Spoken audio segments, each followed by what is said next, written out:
Hail, hail, the Celtic are here, and what the hell do we care now, guys? We are here and we're live on a Tuesday, funnily enough. Summer holidays, of course, so the kids are off, so I've got my week turned upside down, as it were. We're doing everything at the beginning of the week because at the back end of the week, absolutely nothing is going to be is going to be happening. We've got tomorrow's video locked and loaded on the channel as well, so we're doing our usual transfer scout and stuff. We've got a little bit of that to do today, as well as touch on anything else you guys want to get stuck into in the live chat. We did one of these shows, obviously, last week. I think it was Thursday. I forget what day we squeezed it in, but similar circumstances with holidays and the kids and all that good stuff. So thanks to everyone for tuning into the content, smashing that subscribe button, turning notifications on so you can keep up to date with the schedule. Regardless of what days we put the content out, we're always aiming for between 5 and 6 for most things to kind of go out there live and loud. So again, thanks for all you guys who have been tuning into the videos, as well as catching the live streams. And the live streams are something that we've not really been doing for very long on the channel, but already we've got a great audience here, a great batch of subscribers, boys and girls,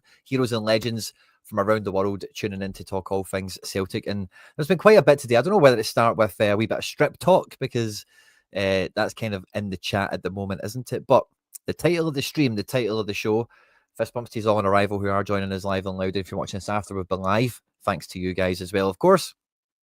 But the talk of the town right now is that Flavio Nazinho is on his way to Glasgow, maybe as we speak, if depends on what you read and all the rest of it. This is the last report we've got on the Celtic Are Here website, where like the report does say, and I found the original sources that have tweeted it out or whatever, he is set for Glasgow. He is about to join.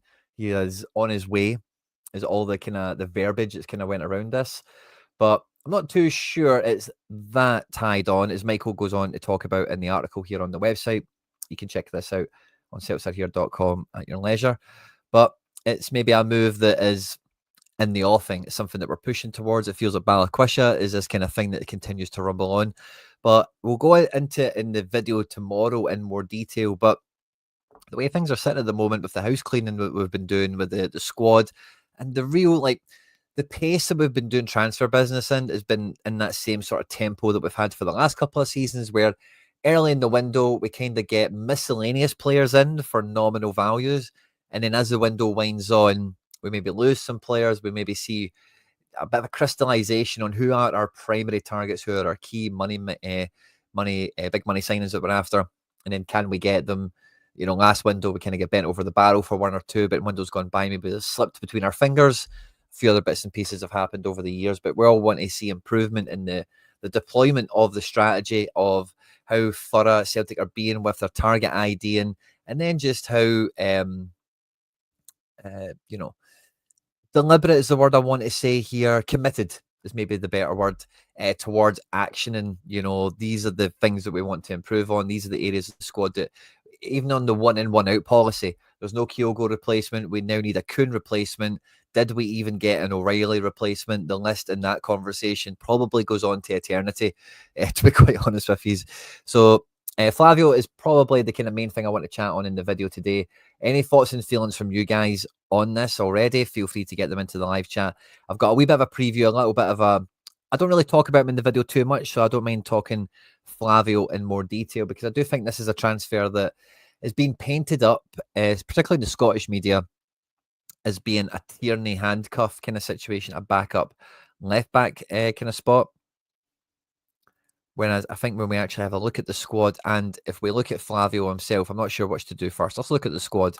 Now we go through this in more detail tomorrow on the transfer wish list shopping list video that we do on a Wednesday here on the channel.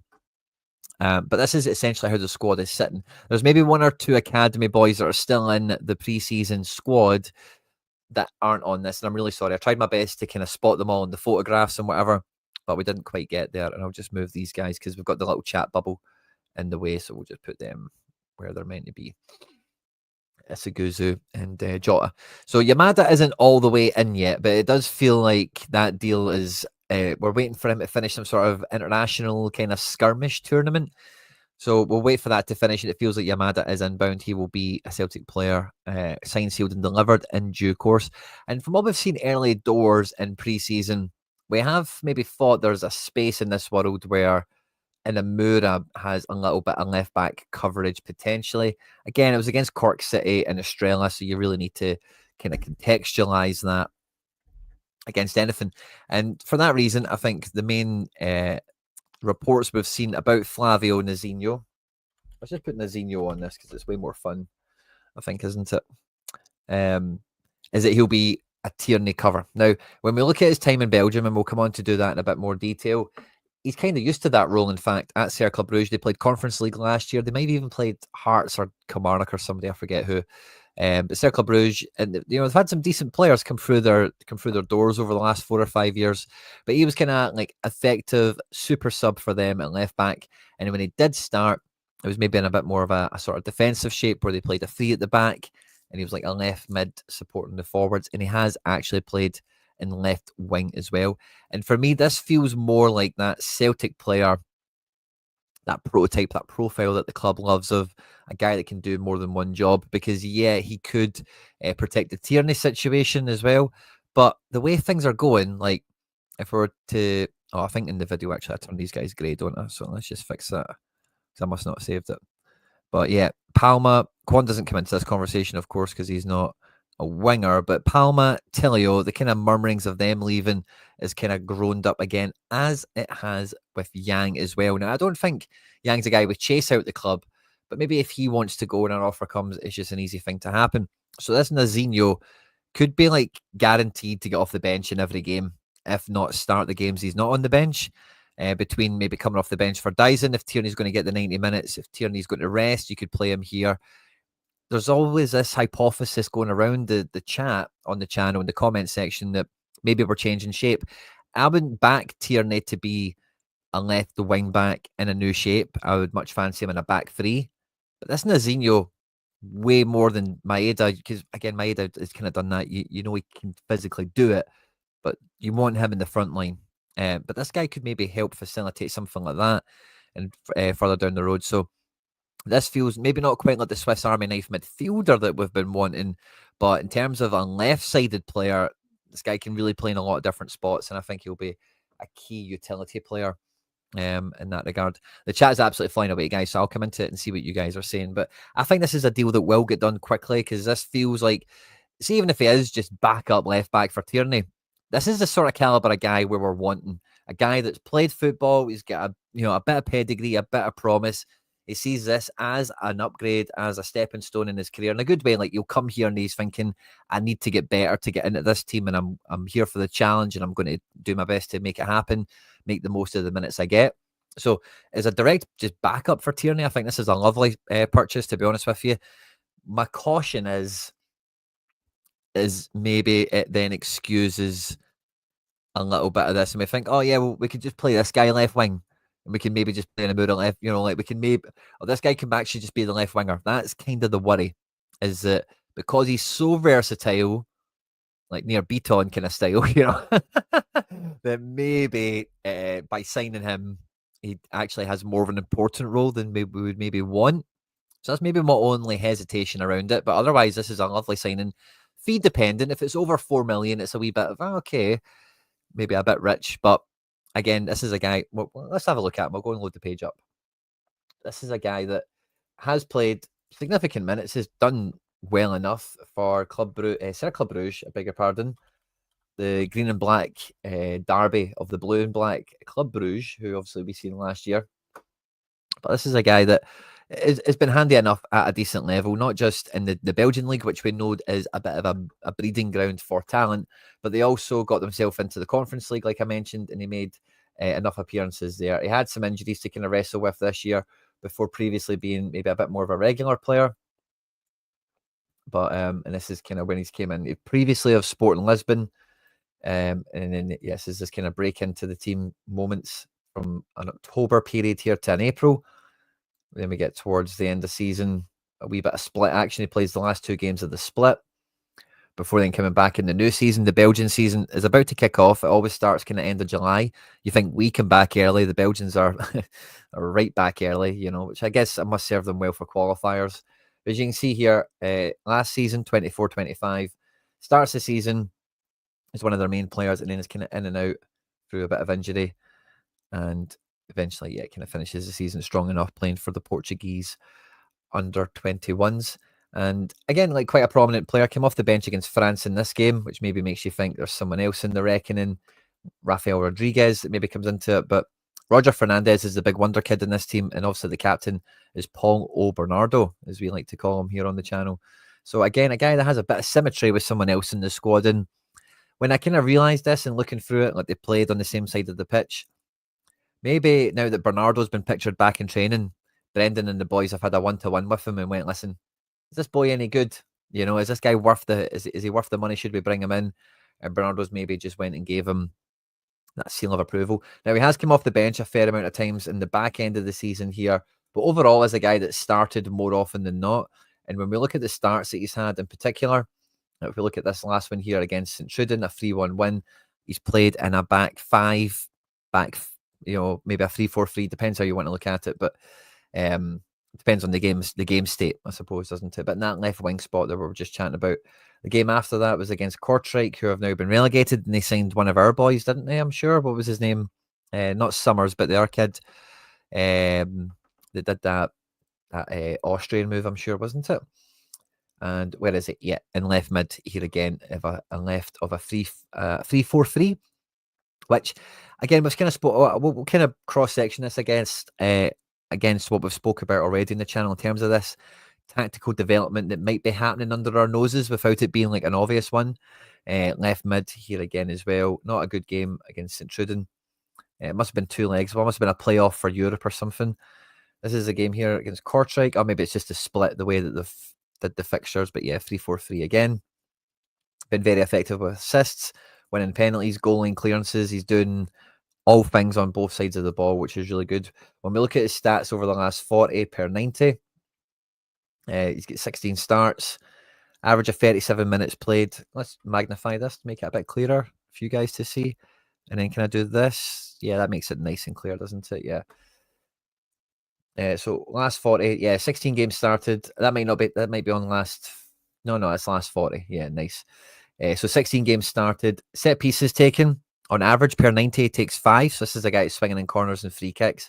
25 accurate passes. He's winning a significant amount of tackles and interceptions, which you would like to see in this sort of position. Yellow card isn't too much. Never been sent off. No error led to goals or anything. Is always somewhat fun to see. And there was a game not too long ago. I forget what game it was. Was it this Anderlecht match? Where he did play in the front three. It doesn't really come off for them. No, that was 3-4-3. So this is a guy that does have a lot of versatility. I went through this little spiral on the video as well, trying to find the game where it was. It is in here somewhere where he plays left wing. It's not too far back. You need to look for it. But against Jagiellonia here, this is Conference League knockout time. He's been drafted back in from injury to play in the most important matches for them. No, is this the other Jagiellonia game? At home? Yeah. So he's got a little bit of European experience. He's got a little bit of Belgium experience, formerly of the Sporting Lisbon Academy. He's also a Portugal under-21 international. And I love this as a backup for Tierney. I really do. There's not really much more to want out of that. It's a really good idea from the team. If we get the fee right, it'll be a really good asset for the club and for the squad. And really, like, there's not too much not to like about it. He's a physical guy. Actual left back here in a back four. We've managed to find that out of the tail of the tape from last season. The Bruges derby. Left back. Wisla Krakow. So this will be Conference League. Did they start this? Oh, he's played centre back. Wow. That's interesting, by the way. Very versatile. Very versatile. And in what game is this? Beer shoot. Left back. Yeah, so this is a guy who's got a lot to offer the squad. And I say my main worry is just the maybe over reliance on the versatility he has, and it maybe then we don't need another backup winger because we've got this guy and he can play backup wing and backup left back and whatever. Horrible last name. Does it mean something terrible? The chat's flying away, guys. I'll do my best to keep up with it, but I am not going to be able to go back. Sorry. This isn't a laptop. This is here. This is like this is multi-monitor. This is all sorts. Rangers need more work. An inverted fullback? I don't think so. I don't think that's what we'll see from him. I've kind of did a little. I've did all the highlight kind of watching of him, and he really does profile the way you would expect him to. There's no real surprises here. Um,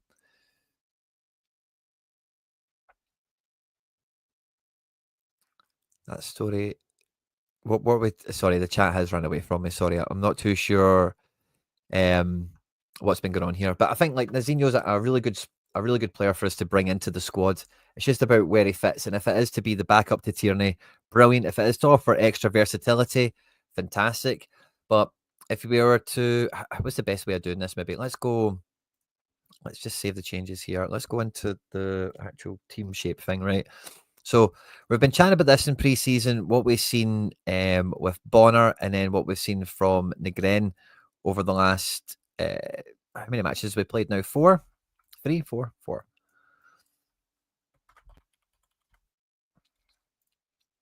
Where we've seen this wide right player been tucking in a little bit more like off the ball, and it's felt like we're starting to build maybe a bit more of this. It's not quite falling into being a box. It's more of this kind of T shape. Also, get rid of Kyogo. This was a report card little video piece, I think. So just update that from where we are here today. But if we are doing this where we're pulling in the width on this side, maybe it's to push Johnson a little bit further forward, which I think we can all get behind. But I think ultimately we are going to see this sort of thing maybe build out a little bit more. And if this is Tierney, he will get a lot of width to come on, and we'll maybe will be focusing a lot more on the left side of the pitch here, pinching the Gren in on this side of the pitch for as long as he is the right winger. And then there's some different options that these players can give. But off the ball, essentially, this could very easily kind of look like this with a lot of the left, Tierney is the one that gets let off the leash, or Flavio. And off the ball, in this type of shape here, like this is exactly where you would want a guy like this to kind of fill in and play. This is something as well that, again, you could see the squad develop a little bit more with even just a little bit of a change in the front line as well. Because if it is Negren, or if we were to get, like even if this would end up ever being Forrest, for example, playing in this wing position here, you could see him being a bit more further back in general play to then allow a bit more space for, like, this is real, but this could be somebody like Negren in a different style of life. Now, Forrest isn't your ideal pick to do this. Obviously, I'd maybe even pick Ralston over him, in fact, or AJ, and then change the defence around or whatever. But this then kind of wonky, kind of allowing Dyson to maybe be more of a secondary forward kind of thing is maybe a bit more possible with a guy like this, because I just don't think you want to build a team around Tierney doing this job. I think you would much rather Tierney be in here in this type of shape. And if there is a little bit of a subtle build towards that with Negren and what we've seen with Bonner earlier in pre-season, maybe nipping in a little bit more, there might be another bit of an evolution that could kind of happen. I don't know if it would quite go as blatant as this sort of thing here, where you're seeing like Forrest and Negren, like two wide players on the right-hand side here, rather than it maybe actually, maybe the way it might work out is this is like Engels, McGregor and Rio. It might be a little bit more like this off the ball. We know he likes to put Rio on one side. He likes to put Engels on the other.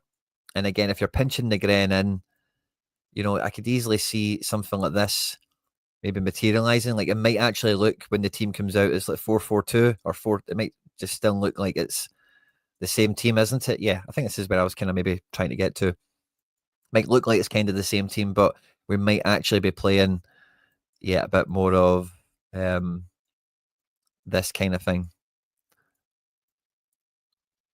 where you get your three in the middle. Engels is this kind of weird right position, which he always finds himself in anyway, and the Gren's get a bit of freedom to kind of roam in and around this area, with then Rio covering off this side with McGregor in the middle as always. So it's a kind of wee sneaky way it might be done, kind of under our noses, as it were.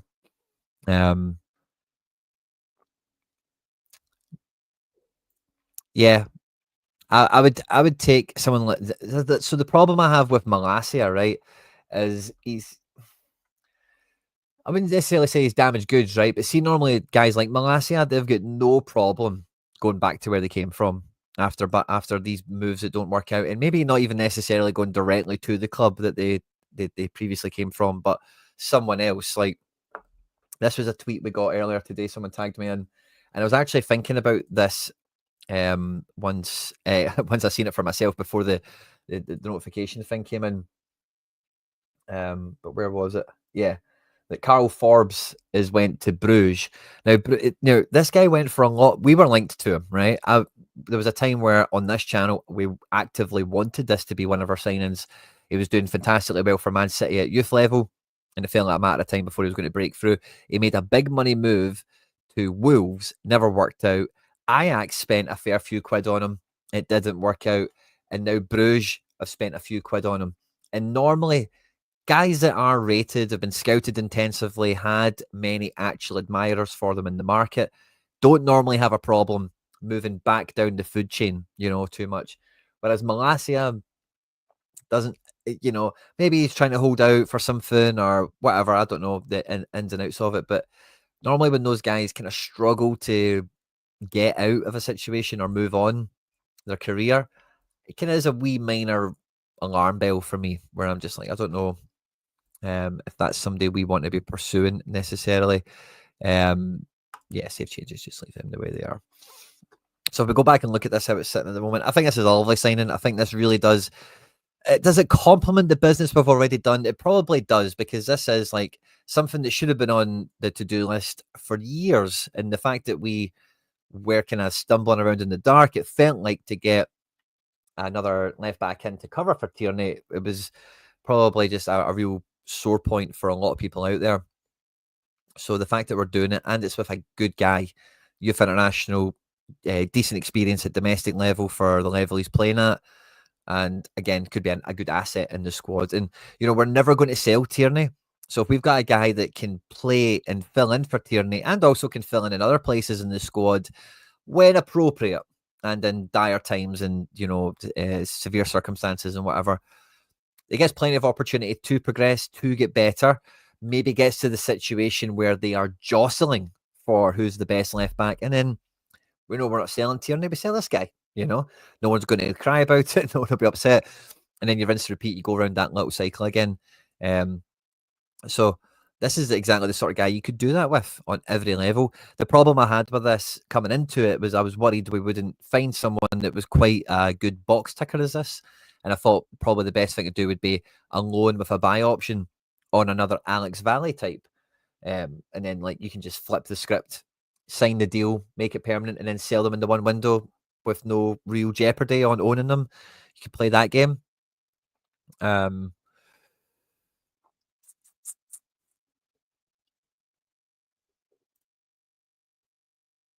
Yeah. KT Trusty. Yeah, okay, I'll go back. I'll show you what that looks like. For a wee bit. So what did you have there? CCV Trusty KT. AJ is wing back. Maeda is wing back. See what that looks like. Yes, Yuda had Trusty. I don't think you want Dyson in that position personally. Yeah, you're kind of floating the ground in and around then. Rio in support. Engels that could be all right. That could be all right. I think you want AJ right centre back, but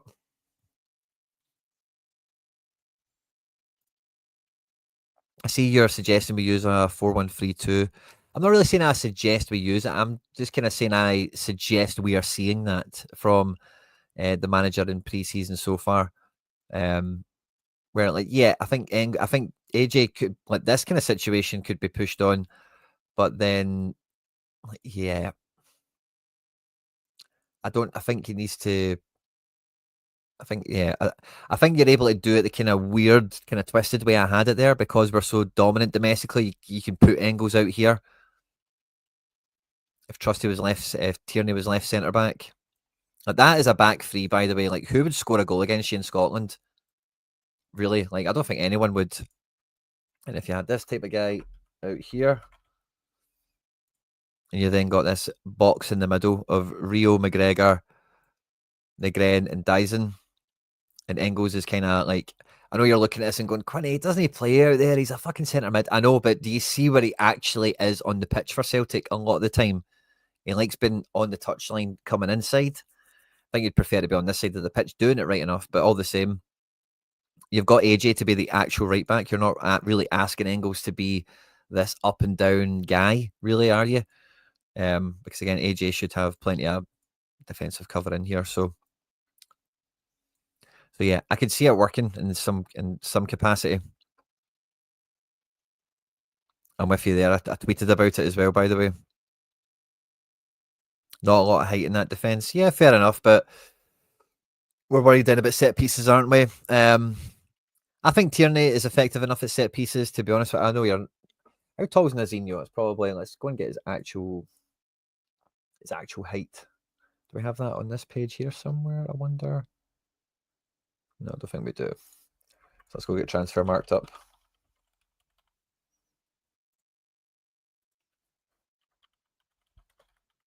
Flavio Naz. Mr. Celt12, thank you very much for the super chat, my man. Do you think Ibrahim Osman would be a good wing option? I also think Caleb Yernayike would be excellent next to Kalmak. I think Yarinki, or whatever, I can't say his name, Caleb, is way out of our price budget.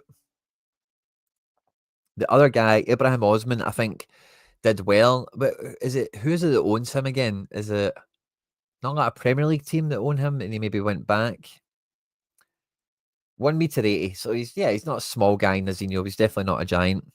Let's have a look at Ibrahim Osman, because I was definitely looking at him somewhere. He was like a Nordisland guy. Is he maybe at Everton or something?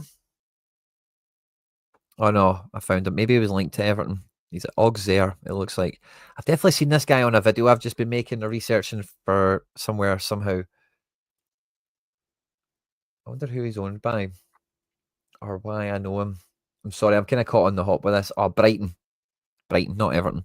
He's owned by Brighton. Yeah, so I think this guy is like available in the market. The only kind of worry you've got now with Brighton players as well, Tony Bloom do us a favour? Probably not, because it'll actually harm his other investment in Hearts, So a finer deals on loan at. Yeah, I don't know why I've had Everton in my head there, but yeah, he's a Brighton guy on loan at Auxerre. Formerly of Nordisland. Yeah, I knew I'd been looking at this guy for some reason. They have an option to buy. He's there until 2026. So I don't think he's openly available, is he? Just joined on the 8th of July. It looks like maybe that's just a new deal that's just happened, mate. Maybe you've missed that. But yeah, I think he would be good.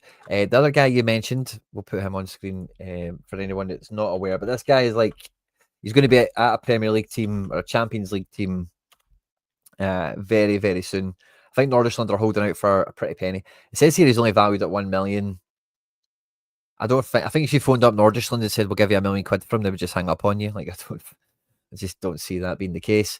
He's contracted until 2029. He just had his breakout year this year, and he's been very formidable, very well kind of scouted now at this point. Not one I've had my eyes on myself, but again, one that is very well regarded already. And yeah, if you could get him for £1 million, I think you do that deal, no problem at all.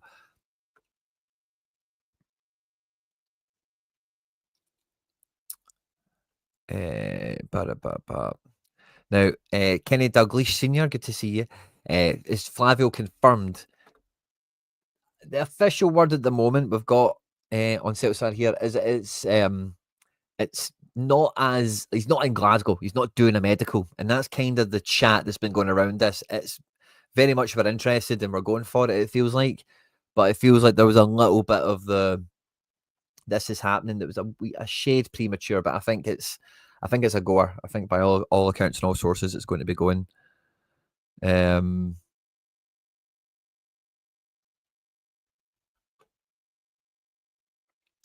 then we've got Edward as well. I don't think Edward is coming back for a few reasons. I think the first reason is we probably don't want Edward back unless it's an absolute song, like a real absolute song of a situation, because he's on London Premier League wages. So if we're taking him on anywhere near his current pay packet at the moment, it's going to be far too extravagant for us.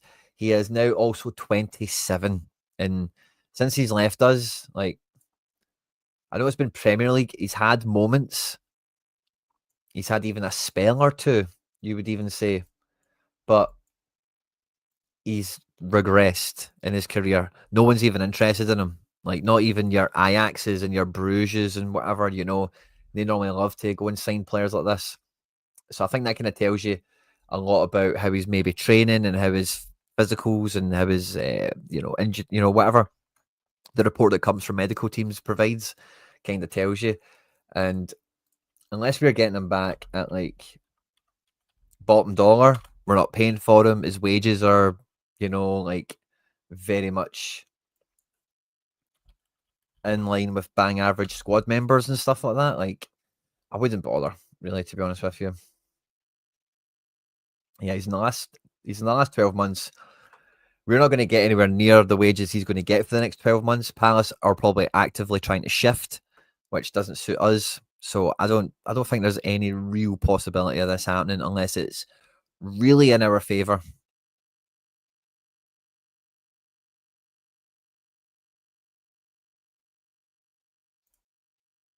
Tunisian player, fair enough.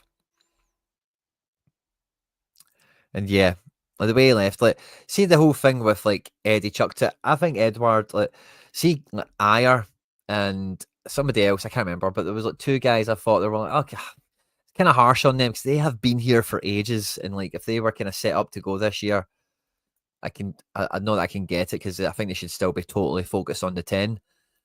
But it's like those guys have served a bit longer. They've been here, fair enough kind of thing. An agreement's an agreement. But with Edward and like and Cham, and I don't know, there was a few of them that just stunk the place out. You're like, what the hell are you doing, man? Like, you have only just became somebody because of us. Like if you didn't play for us, you were in fucking Toulouse going nowhere. And yeah, may have been Christie, may have been Christie.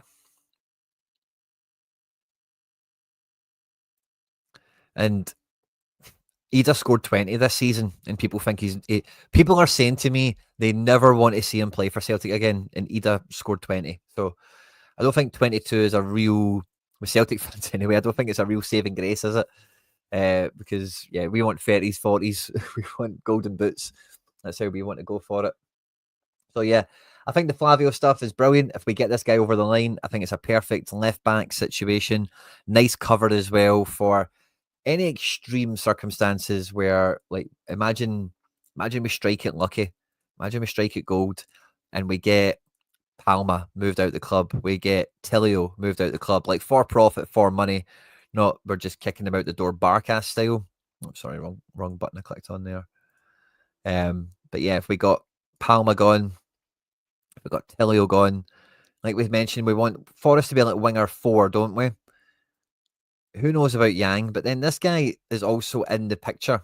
And then when Jota comes back, you maybe don't need to worry about that as much. But yeah, my worry is that they think, oh, this guy can play in the wing. Let's keep him and Yang, and like, oh, look, we'll be fine. We've also got Summers. He's been playing in the wing in pre-season. Like, this is my fear that they go, screw it. Like, we've got enough wingers again. We've got enough,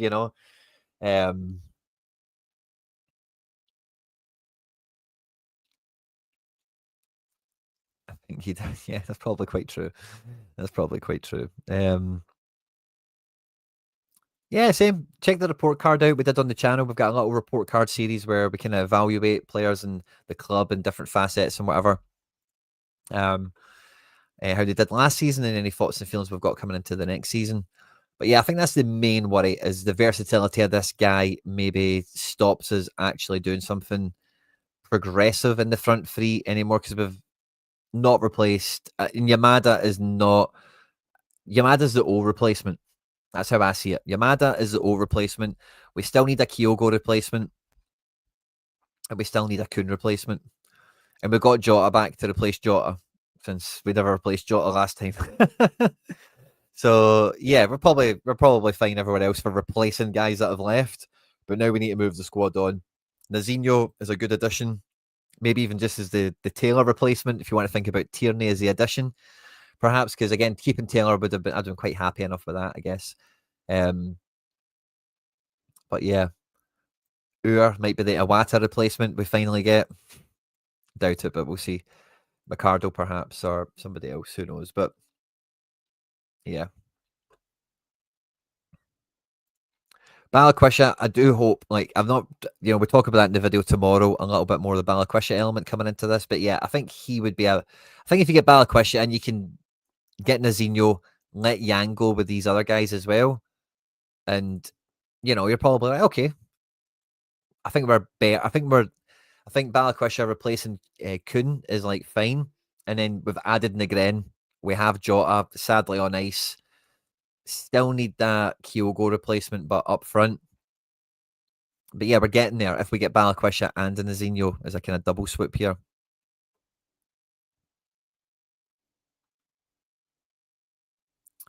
I kind of agree with that sentiment as well, Ryan. Someone, but the thought is that Kenny is going to go as well, and yeah, this Osmond won't be promised much. I don't think. Isuguzu probably goes back to the B team ultimately, and I guess um let's put Balikwisha on this for display purposes.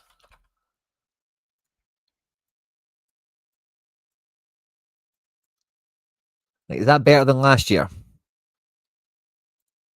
Just move the comments so you can see the buttons, the dots. But is that better than last year? When Jaw's fit, you'd probably say definitely, but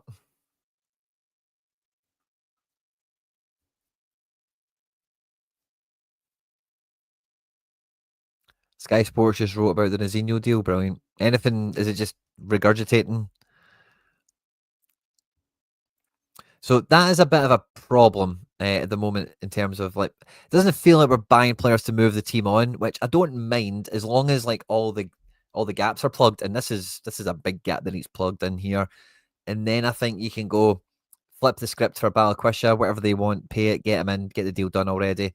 Go and get a Hugo replacement. Go and get that other big money transfer in once we've kind of rounded off those other pieces, it feels like, because maybe we left ourselves short on the budget last year by buying all the big guys first or whatever. And it was something else. Did you hear? Uh, yeah, I kind of knew that, or that's not really news. Orjaseter is or Ordjaster or whatever has been linked to PSV to replace Perisic. I think did they lose Perisic or they've lost Bakayoko anyway? He's away to Leipzig. So PSV are very fluid in the market. They've signed Alassane Playa, and by the way, guys, that's the sort of move we should be doing, man. Getting a top guy in the end of his 20s that's played at the top end of one of these big domestic leagues that's clearly quality and wants a bit of European action and win some titles. So yeah, PSV, they've kind of been long linked. Don't see us going anywhere near it now. Oh, there we go. Saudilia, I don't think they've done that yet, but I kind of tweeted about that. That Saudilia is a France youth international right back, centre back, kind of plays in a few different spots. And he's been at Freiburg, done pretty well. Now, he's not great. He's not attracting the interest of Bayerns and Dortmunds and Leipzigs or whatever, but he is like good. And he's good at playing football. And he's a big, strong French youth international. And it's €6 million. Like, to see what you kind of look at Inamura or Scales at doing here in a poorer fashion, you could almost like drop the depth back here even further.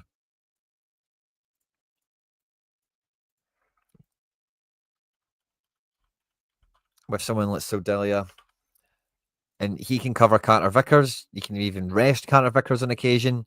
Same with Alistair Johnson, and you're just like job sharing him between two people. He gets lots of minutes. Maybe he'll have spells in the team where he is the best option or whatever. And again, a guy that you can sell, because we're not going to be selling Vickers for profit. I think we all know that. I don't think we'll be selling Vickers at all. I think he'll finish his contract. And AJ, like, Ralston's fine cover, don't get me wrong. But again, if Ralston got less game time this season, I don't think Ralston's going to complain. And if we've got someone that, I don't want to say is better, but like is more of an asset, like maybe a stronger move. Because again, like, I think you could upgrade on Vickers with a player like this. It's 6 million. It's not guaranteed. It's still a punt. But again, you've just got that one player, similar to the way you could maybe imagine in an ideal world, some of these other players may be doing. This guy would be ideal world and could cover 2 for the price of 1. And we know how Celtic love that. So yeah, I do think that's a deal we should have been in the mix for. And yeah, I don't think we will be. Leave your Madder there just for now. But yeah, I think that's kind of how it's shaking out at the moment. With a few of these other guys we're talking about. Yeah, and Lang. Noah Lang is left as well for Napoli, of course. So again, they're selling and they're reinvesting their money. Bruges have done very well with that as well. They've just signed that Carlos Forbes that we mentioned.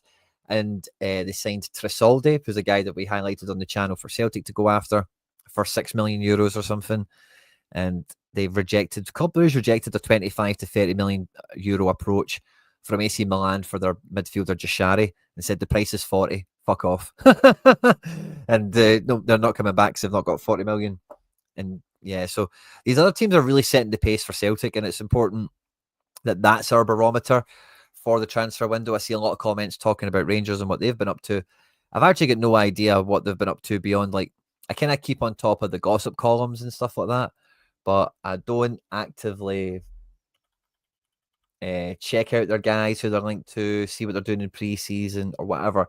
But since a lot of you guys have mentioned it, let's bring them up for a moment. A lot of you guys are saying that they are targeting big physical players and that sort of stuff. We know Russell Martin wants to be renowned as a football, playing the ball, play football, proper football, attacking football, that stuff, possession stuff.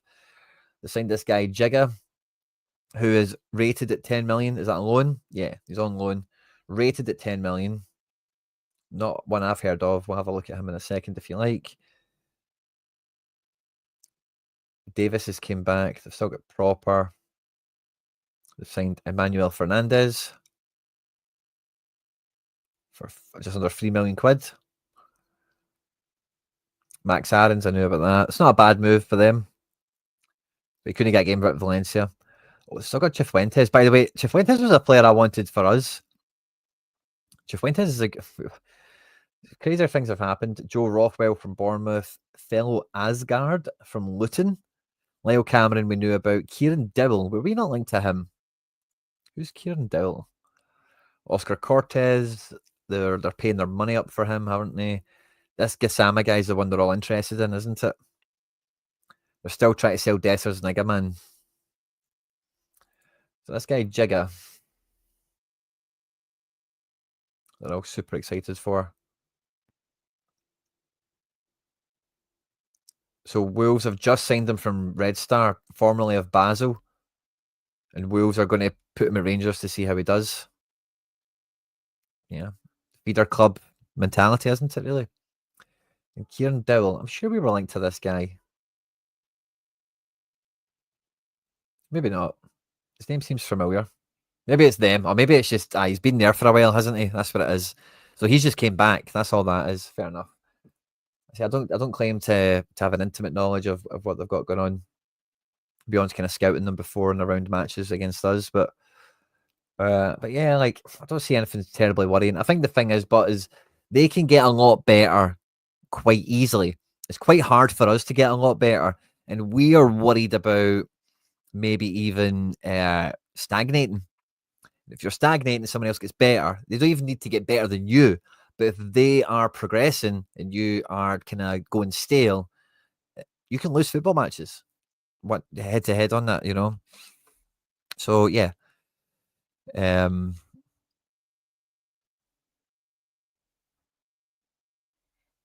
reckon he's going to be good? The Jigga guy, was that Asgard is a player? Fair enough. Fair enough. The report I heard for him was that he's like a really good League One player, and whoever I heard talking about thought he would have made a good Championship player. Can't remember who it was that was talking about him now, the Asgard guy, but yeah, like in Scotland they could do fine enough, these guys, and they could get a lot better quite easily, and that doesn't that could be more of a problem for us a lot easier than what it should be, because it's a league table we're talking about. We could even still do better in the head-to-heads than we did last year. But if they get a lot better, like, how many funny results did they have last year? And I mean funny in the sense of like you really enjoyed your weekend because of it, you know? You know, how many of those games did they have last season where they're like, I can't believe they threw it away again? Can you believe they conceded? Can you believe this? Can you believe that? They had at least a dozen of them. So if they cut that out with the kind of maybe a wee bit of the no nonsense approach, because what you get from those League One bottom end championship guys, and that Jigga guy's maybe a bit different, a bit of a wonder kid from the continent or whatever, fine. But from the other guys is like you get a wee bit more of that workman mentality where they're playing for their win bonuses. Like all those guys, if you think about it in that regard, like wherever they've came from before, like getting win bonuses and stuff like that has never been more likely, like on a week to week basis, than playing for Celtic or Rangers, you know. So maybe that a bit with Lyle Cameron. You get Gassama coming in from Chef Wed. The boy Asgard we mentioned already. Joe Rothwell at Bournemouth. How often do they get win bonuses, you know, in their pay packet? And so on and so forth, you know. So more guys that come up that are like buzzing to play for a big team and get their full pay packet every week, goal bonuses or whatever for a striker. You know, they can step up quite easily in this level. That's a great point. I love that. And I did say as well, let's see with this takeover thing, and again, you can go and check the content out here on the channel, but for the last 3 seasons, Rangers' best player has been on loan, Tillman, Sima, and Cherny. And this year, I do expect their best player to be on loan signing. And if it is going to be this guy, Jigga, or whatever, fine. Their best player is going to be a defender. Because really, like, who else? Like, Raskin had a good year last year, right? Let's give him that. Diamandi's not a bad player either. I'll give them that as well. But really, like, I don't see anyone else here. I'm ignorant on Gassama. This Cortez guy has been maybe written off a bit early. I think he has a pretty good profile, which is why Rangers got him in the first place, like a scouting kind of thing. But yeah, I don't see any of the. I don't see even if Rangers get into the Champions League with this squad. I imagine they got Panathinaikos, they got through Panathinaikos and all the rest of it. Like they will not get 10 Champions League matches. You know, they'll finish in the bottom 8 or something. You know, with this type of squad, very much a different story at Europa League, but this isn't a Champions League level squad.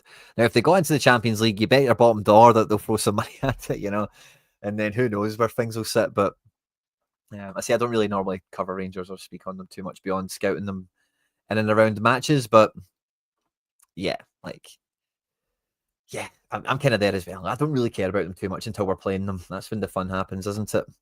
But the other thing that we had, I'm trying to think of what would be a good screen to put on. Well, we have a look at the advertisement stuff that they put out there. So we had the new strip come out today as well. Now,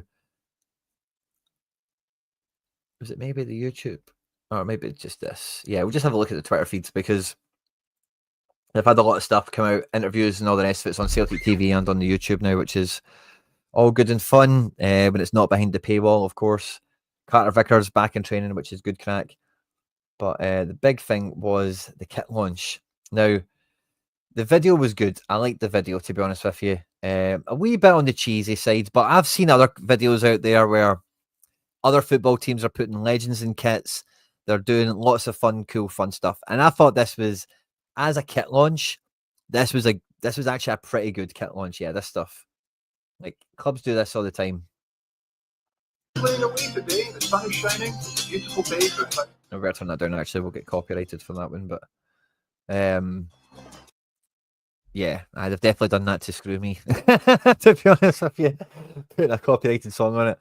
But yeah, I like this. I really enjoyed it. I thought it was good. I quite like the kit. You know, this Celtic kit you see here was the first away kit I owned.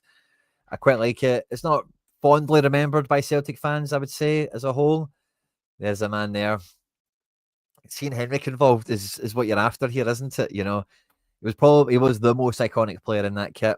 I've got that thing as well. I've got one of them right over there, one of those little big head things. So I thought this was a really good. And what stadium was that, by the way? Was that Airdrie or something?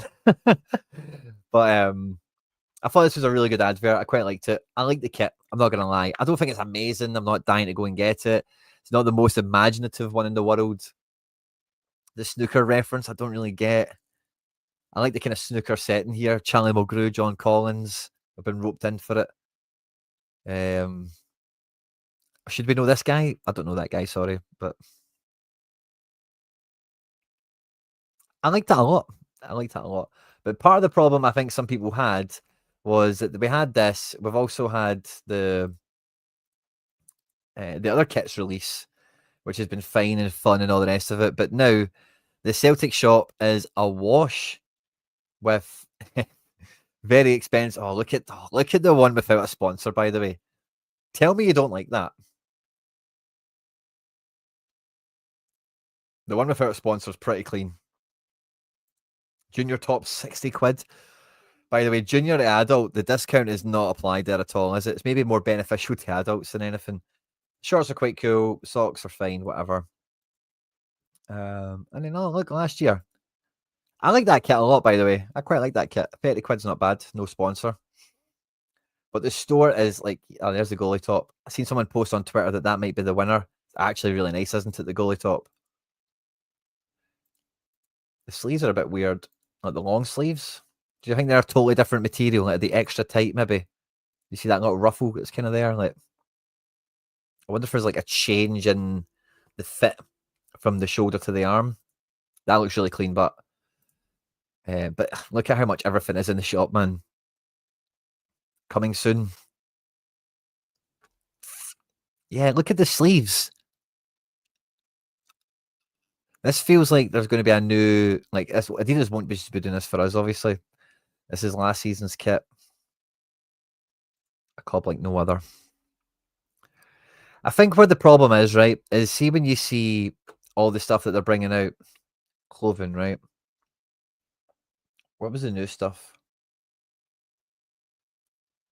3 for £12 socks. Ooh. Ooh. Now you're talking. I need some socks. There we go. I might buy some of them. Clothing, jackets. So it was the training range that they just brought out.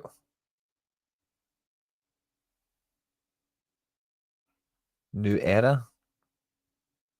So was this hats? Look at this guy. I thought that was McBride. He's happy to be a model for Celtic there, isn't he? Everything's super dear. I think is everyone's main Adidas Origins men's training. There we go. This stuff. Actually, you know, I don't think it's that bad, is it? I'll definitely be buying one of these hoodies. All-weather jacket, training hoodie. Yeah, I think the jacket one might be more of me. Quite like these things as well, actually.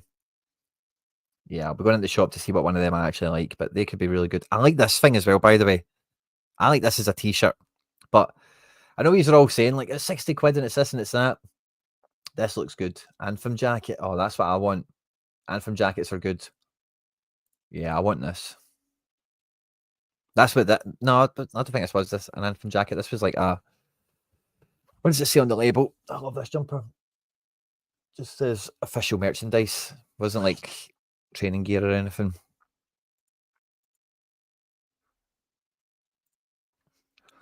But the problem I've kind of got is like this stuff's all cool, right? And this is like training gear, so that's fair game, right? But see the other stuff. Let's look at clothing, jackets.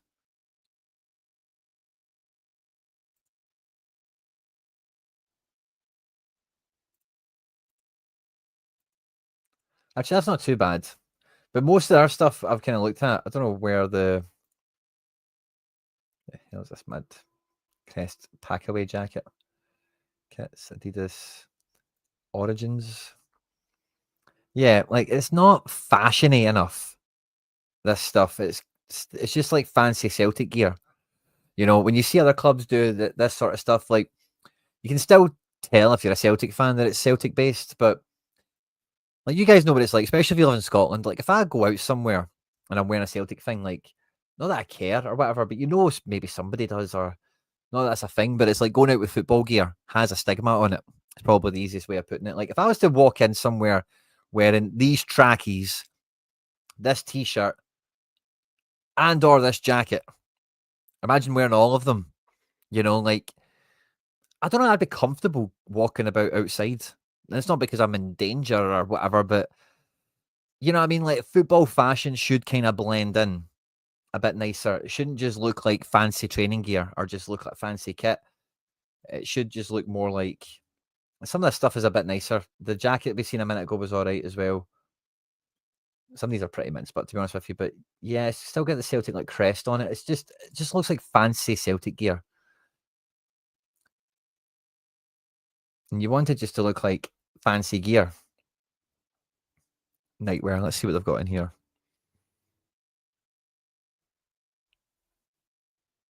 Has the quarter zip that Collins was wearing in the promo been released? Probably. There's a lot of different jumpers there, actually. I never spotted who's wearing what. This is nightwear, so who cares? But this guy's hilarious, isn't he? the guy doing the guy doing this stuff. He's so happy to be modelling stuff for Celtic, isn't he? Well done. Well done to that man. But yeah, let's look here. Crest. So it's got the crest on it. Yeah, specifically. And it's just like originals. Let's see what's in this. Oh, this is this stuff. Oh, good. It's finally got cheap. I may buy this now. Got the Sambas. The Gazelles are on sale. I might buy one of these now because I quite like this stuff when it came out, but I just couldn't spend the money on it. At half price feels good. Love Unites Golf.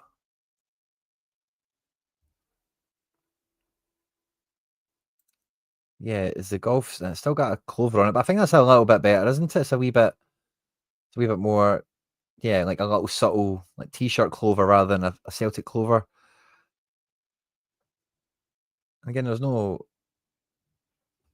like shame or hiding it or anything, but it's just like you say, you want fashion gear to kind of. Is that the quarter zip Collins was wearing? No, probably not. It's in the golf range, but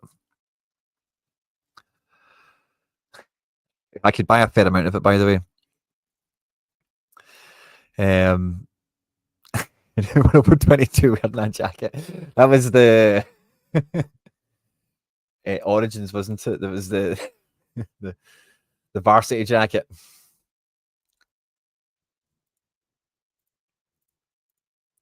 Yeah. It's just not for Scottish weather, is it? I don't think.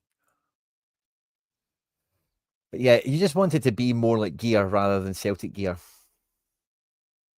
Retro, let's have a peek in there. And what do you guys think of this stuff? I'm not a big fan of them, to be honest. This is the shirt we've kind of redone, isn't it? 98, 99. A total redo of the Bumblebee. That's good crack. The washout ones, I wasn't a fan of. They're still in the shop. Yeah, these CR Smith alternatives, variations, I'm not a fan of.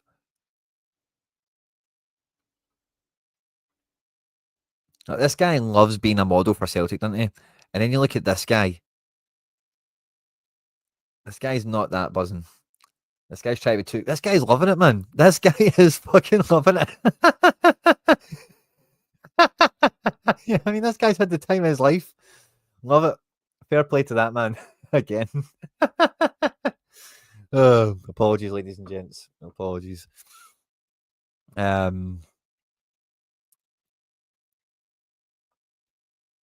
Yeah, I quite like some of the casual. I bought this, right, for mainly like to do this, to go on camera. It's a nice thing. I would actually quite like to wear it out and about once in a while, but it's got the Celtic on the sleeve as well, which is quite cool. But again, it's just a bit Celtic-y, so I've worn it to AXOM events, I think. So it's like, oh, I'm going to a Celtic-y thing, so that's kind of fine. It's not really terribly match appropriate either. If it was raining or something, it's not got a hood. It's not that warm either. It's just a zip. It's thick, but it's not warm. Anywho, but yeah, there's a lot of commotion around the strip. I just thought I would kind of talk about the merch and whatever. But Celtic should really be pushing the merch. They really should be going for it because, like, every year I'm going to buy a Como jacket this year. Let's see these kits that we're releasing now, the training gear, the stadium jackets. I buy stuff like that every year for other teams, and I will still. It doesn't matter how good Celtics are. I like other ones, and I like having. Like you can't wear a football top everywhere, but I kind of want to, and you can't because it's Scotland and it rains. So if you get different like zippers and jackets and jumpers and stuff like that, I like that. And Celtic should definitely try and exploit the brand, the marketability in that market. 100%. They've got my full backing on that, but it has to really be worth the bang for buck. And there definitely has to be and maybe actually looking at the website here, by the way, because this is, I thought I would leave it until I was doing it with you live, right? But sorry, that comment still on page is kind of crossing stuff over. But there is actually a fair length of variety available in the shop, to be honest with you. And stuff's on sale. Some stuff is brand new.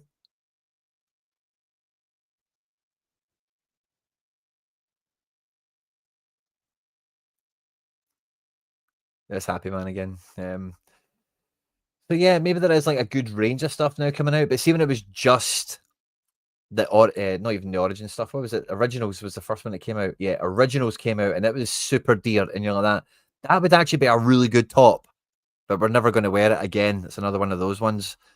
Again, at 30 quid. Long sleeve. I'll maybe buy that, by the way. I like the joggies or not. I like it all of it, but I wouldn't wear the full suit. I'm not Lamine Yamal's da or anything, but it was only that, and then it was Love Unites, and then when it's just those two, you're like, oh, it's a bit meh, isn't it? But now there's a little bit of a range here, a little bit of a line. When you add this stuff in, it's still I quite like the joggies. I'll probably buy the joggies when they're half price, to be honest with you. But then you get into the men's training gear, you get into the actual strip, the actual kits.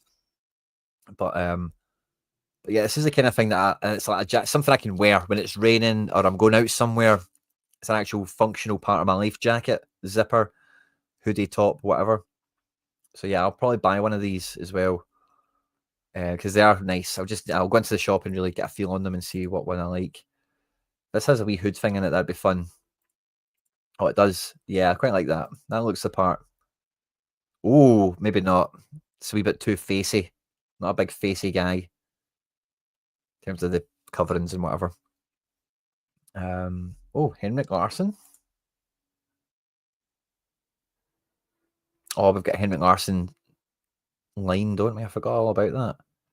Most of it's sold out except for the whiskey glass set, his book, this green graphic t-shirt, a pin set. The pin set's kind of fun, actually, isn't it? A wallet. See, like this. This is the sort of thing I want to buy from Celtic. Now, the logo's maybe a little bit too abstract for it to be recognised as Celtic, but that's the sort of thing like I'd be like, oh, cool, need to throw something on it, go to the pub or go do something or whatever. Like, that's nice, isn't it? Again, the H thing and whatever, maybe it's a wee bit too abstract. Maybe you want it to be not a clover or like a Celtic cross or anything, something else that's Celtic-y, but not as blatant, where it can be a fashion item more than a football item. The little tiny clovers on the golf stuff looks good because that could just be like a little flower thing. You see that on kind of t-shirts and stuff all the time. So, well, okay, fine. It's one of those ones. Everyone was talking about it. I like football gear. You guys maybe like football gear. I think that's what we're kind of chatting about. What was the last thing I wanted to check on? Sorry, was we looked at the retro. What was the new era thing? I'll be looked at that. I think I've looked at all this actually. Yeah, see, some of this stuff is kind of what I'm talking about, what I'm after. This guy's so happy, man. It's not. They should pay us, shouldn't they? They should pay us, but sadly they don't. Right, where will we get back to, or what will we pick up with? No one in the chat commented. Celtic Da range. Yeah, that's kind of what I'm after, isn't it? Pre-season streaming activities. So pre-season streaming activities. Oh, okay, so that's kind of what we're doing, isn't it, in general? The players went and got their pictures and stuff like that at the Estadio de Nacional, which was cool to see. We've had some interviews from them. I'm not going to like go over any of that stuff. We've spoke about Nazinho. We've got a full kind of transfer market video out tomorrow anyway. We're still waiting on Yamada signing up and getting done. Boycott the Newcastle game. Oh yeah, that thing. So what was the furore? It was something to do with season tickets, wasn't it? Where did they not say it was sold out? What's the I'm sorry, it's totally fell at the back of my head over the last few days. The Newcastle ticket thing.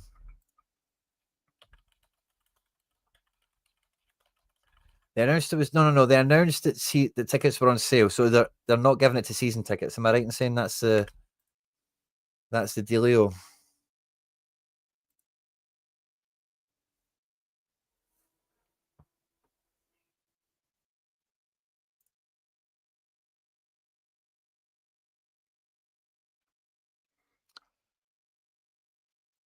So I seen I'm pretty sure they had highlights on the YouTube channel.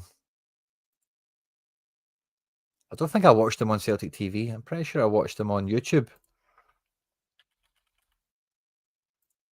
2 seconds.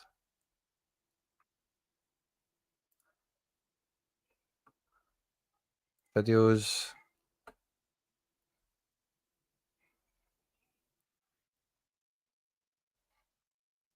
Yeah. Yeah, we've got proper highlights of the Australia game. Well, I say proper highlights. It's 4 minutes on their actual YouTube channel. Bendegren, 16 minutes. I think maybe the 40-second stuff is like Twitter. But I think they've kind of maybe got their act together a little bit and just fixed it now, because maybe this interview with Ralston will be longer on Celtic TV. But yeah, I don't think they get the whole point of YouTube as a football club. Like, YouTube for Celtic should be about enhancing their marketability. So Celtic get better sponsorship deals, get more sponsors. Like, ideally, and I know we all don't want Celtic to get too commercial, right? But we want them to spend blooming money. So if we want them to spend the money, we need them to make more money. Part of the way they can make more money is if this YouTube channel had, they've got just about 1 million followers on Twitter, blah, blah, blah. Celtic could easily have 500,000 to 750,000 subscribers on their YouTube channel. And it's not even about serving ads and getting YouTube revenue for it, but it's then we have all these viewers watching what our players are doing, watching what they're wearing. The sponsor could come in and like play a blooming game with them or something. We get a bit of entertainment, get to know the players a bit better. The sponsor gets some exposure, like whatever. This isn't to squeeze Celtic fans or squeeze your content. This should be an advertising apparatus for Celtic, and that's what you see like all the major clubs using it for, where like Man City is always the best example because they're just super commercial. So it's like at the nth degree of everything, right? 8.5 million subscribers on their YouTube channel. This gets them money, not the views, not the ad revenue from YouTube, but when let's look at their videos. I guarantee you we'll be able to find sponsored content in here like in almost no time at all, to be honest with you, where there'll be stuff that they're up to. They'll be playing a game and they'll be talking about a sponsor. There'll be all sorts of stuff in here. I already know there is. I just can't. I've not lined it up to find it. And yeah, that's why you can get like online sponsors, extra sponsors into the club that pay more money. Then they can maybe charge a little bit less for some of the gear. Then they can spend a bit more on transfers, and the world goes round, doesn't it?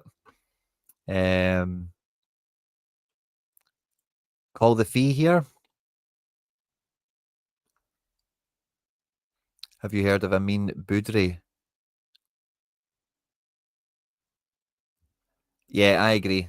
Those, so yeah, if that is the furore, I'm kind of with you on that. Like, for the season ticket, you want to, you want to get them all in. And I posted that, and I seen an interesting thing where, again, Celtic want to incentivize people to go to the stadium or whatever.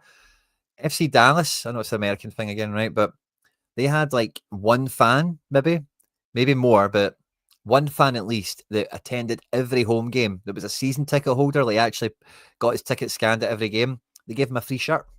How cool would that be? But this guy, let's have a look at him. Where we linked to him, and then I guess we can get back on track with this show after the little chat about gear. I mean, Boudry, he plays in Sweden. Yes, isn't a guy that's on my radar at all. No idea. I'll need to dig into that further and get back to you. Flavio incoming. He's not a centre back, Cameron Docherty. He's played centre back in one or two of the games that we've previewed earlier in the show today. But if you've just joined, you're probably better winding back. But yeah, it's not a centre back issue.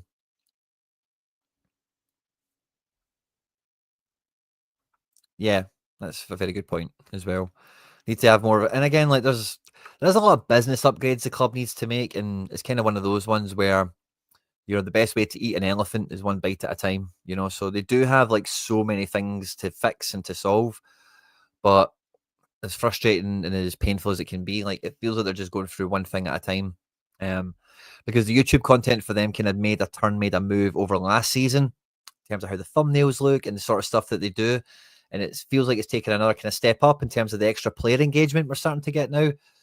But they're now hiding some of it on Celtic TV, which is a bit crass. We've had the pathway manager. We're investing in the Battlefield training ground stuff. We're doing bits, but then there's still no ticket exchange thing. There's still no this. There's still no that. Snoop Dogg did a blooming advert to launch the Swansea kit. That was one of the things I wanted to mention with the kit launch is we could have had Snoop in that video if Celtic had looked for the easy win, phoned his agent and said, is Snoop interested in doing a kit launch? Because he said aye to Swansea. So why wouldn't he say aye to Celtic? So it's just an expression for like a massive problem. Like you've got a huge problem. How do you get around it? It's one bit at a time, one bite at a time. It's just an expression. And yeah, the winger, we've got a video that'll be out tomorrow called like the winger problem that we have. We kind of go into it in a bit more detail. I've got my suggestions. I've got the kind of state of play as it is at the moment. And on Friday, we'll have our final report card of the season. And it's for Brendan Rodgers. There's been a lot of chat on Brendan with this transfer policy that does it signal the end of something? He's came out and made some comments, maybe kind of ease some tensions around all that. But all the same, Brendan's always under the microscope. We're big fans of him here on the channel. He's a subscriber. He often pops into the live chat in case you didn't know. But on Friday, we'll have the Brendan Rodgers 24-25 season report card. And then the 24-25 report card season will be finished. And we'll be fully into the 25-26 season. I know we're kind of there now with the transfer content. We've been doing this stuff, but otherwise, like everything else will be now framed and kind of in the new season mode.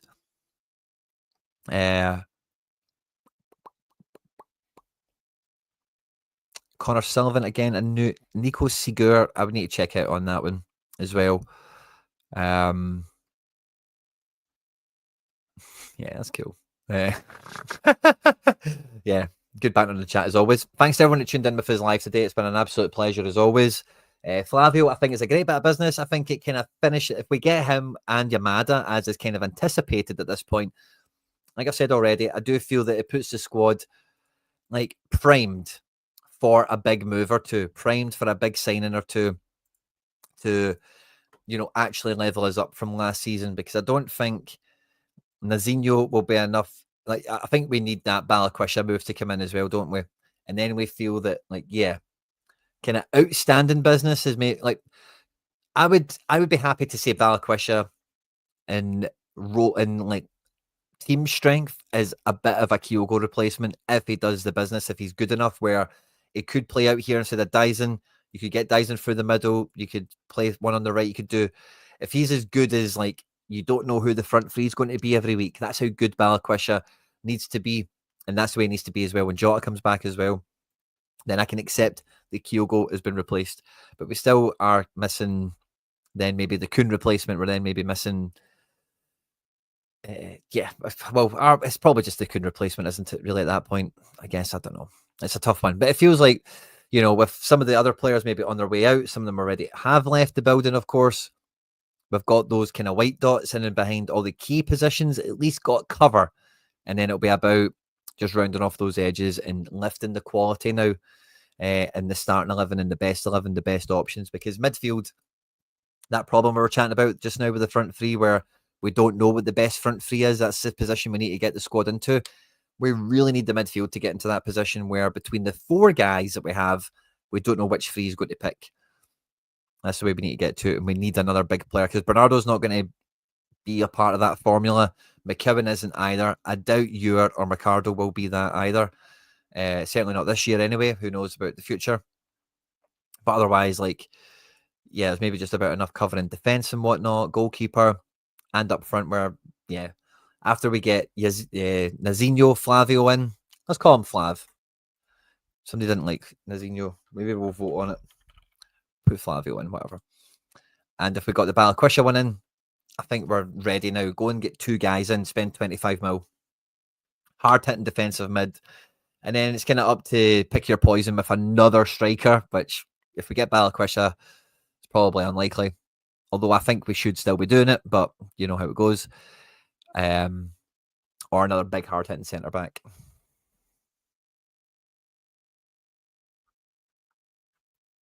Flavio. So yeah, I like the Flavio deal. I think it makes Inamura feel a bit better. I think it makes Yamada Osman situation, you know, yeah, like for where we are in preseason, this is kind of fine, but we want everything in quickly, don't we? We don't want to be waiting for qualifiers to come and go before we spend money. But yeah, thanks very much to everyone that's tuned in today. If you haven't done so already, please do hit the subscribe button, guys. We are super close to 13,000 subscribers. But at 65 likes, we need to be at least 67 before we end the show, of course. But we're at 12,802 subscribers. We are almost at 13,000. We cannot get there without your support. So if you have enjoyed the show at any point, please do hit the subscribe button, of course, for more content like this. Once we get to 67 likes, we need to get to 88, and then we're shooting for 100, and then the stars from there. But yeah, thanks to everyone that supports the content. Please do like and subscribe, share and retweet. Jump into the comment section. Thoughts, feelings, opinions, takeaways. Add it in there. I love catching the comment section. Always interacting with you guys after the content is out there as well. Video will be out tomorrow and on Friday. Subscribe, turn notifications on. Hail, hail. Won the hoops.